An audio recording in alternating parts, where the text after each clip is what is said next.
ভলান্টিয়াররা অপ্রয়োজনে বাঁশির আওয়াজ দিবেন না, অপ্রয়োজনে বাঁশির আওয়াজ দিবেন না।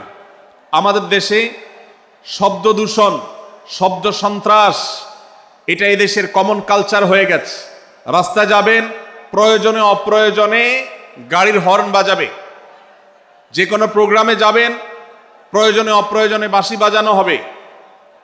কদিন আগে 31st নাইট গেছে, আপনারা দেখেছেন।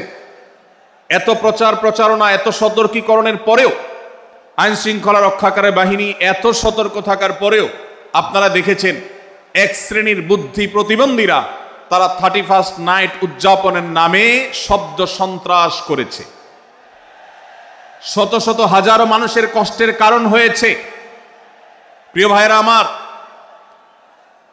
ধর্ম হোক আর রাজনীতি, বিনোদন হোক আর আনন্দ হোক, যেই কোনো নামে যদি শব্দ সন্ত্রাস সৃষ্টি করে বা অতিরিক্ত শব্দ দূষণ করে, শব্দ সৃষ্টি করে মানুষকে অতিষ্ঠ করার কারণ হয়, সেটা কোনো সভ্য সমাজের দৃশ্য হতে পারে না।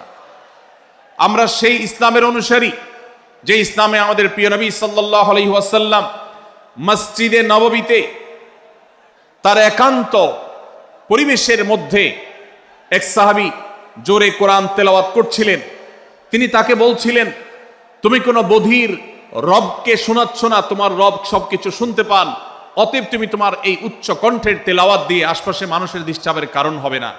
আমরা সেই ইসলামের অনুসারী, অতএব ওয়াজ মাহফিলের মাধ্যমেও যাতে কোনো মানুষ অতিষ্ঠ না হয়, মাইক ব্যবস্থাপনা সেভাবে করাটা মাহফিল কর্তৃপক্ষের যেমন কর্তব্য, ঠিক একইভাবে রাজনৈতিক সভা সমাবেশের নামে কিংবা বিয়ে বিনোদনের নামে যদি শব্দ সন্ত্রাস করা হয়, শব্দ দূষণ করা হয়, অতিরিক্ত শব্দ এর মাধ্যমে যদি মানুষকে অতিষ্ঠ করা হয়, তাহলে সেটি কখনো কোনো সভ্য সমাজের কাজ হতে পারে না।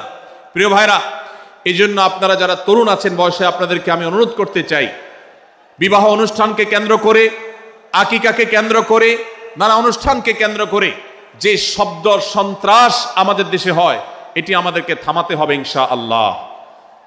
আমরা যদি সবাই সজাগ হয়ে যাই, আমরা যদি সবাই সতর্ক হয়ে সচেতন হই, ইনশাআল্লাহ এই যে শব্দ দিয়ে মানুষকে কষ্ট দেওয়ার অপসংস্কৃতি, বিশেষ করে ভিনদেশি যে অপসংস্কৃতি আমদানি করা হয়েছে, এই অত্যাচার এদেশে থামাতে হবে ইনশাআল্লাহ। আল্লাহ আমাদের সবাইকে তৌফিক দান করুন।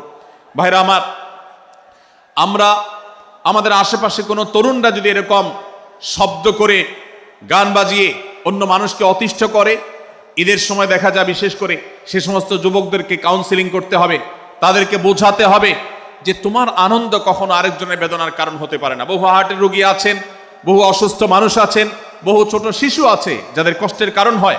বিধায় আমরা কখনো আমাদের শব্দ দিয়ে কাউকে কষ্ট হতে দিব না। আল্লাহ আমাদের সবাইকে তৌফিক দান করুন। মাশাআল্লাহ, অনেকটা নীরব নিস্তব্ধ হয়েছে।